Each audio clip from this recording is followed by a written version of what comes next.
இந்த அளவுக்கு ஒரு கேவலமான செயலை மனுஷனை தவிர வேறு எந்த உயிரினத்தாலையும் செய்ய முடியாதுங்க.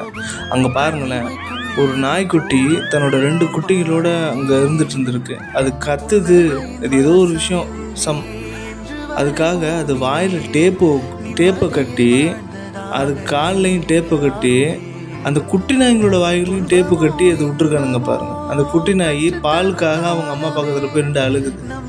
இதெல்லாம் எப்படி தான் அவங்களுக்கு மனசு வருதுன்னே தெரியல. அந்த குட்டி நாயை பிடிச்சி அது கையை கட்டி, அது வாயை கட்டி, இது எப்படி தான் அவங்களுக்கு மனசு வருதுன்னு தெரிய மாட்டுது. அதுவும் பாருங்களேன், குப்பை தொட்டில் போட்டு போயிருக்கானுங்க அந்த அம்மா நாய், அந்த 3 குட்டி நாய். எப்படி தான் அவங்களுக்கு மனசு வருதுன்னு தெரியல. நல்ல வேளை அந்த 2 பேர் கடவுளை அனுப்புன மாதிரி அந்த குட்டி நாயை ரெஸ்கியூ பண்ணி அதுக்குன்னு ட்ரீட்மெண்ட் கொடுத்து ஹெல்ப் பண்ணியிருக்காங்க. உண்மையிலே அவங்கள பாராட்டே ஆகணும்.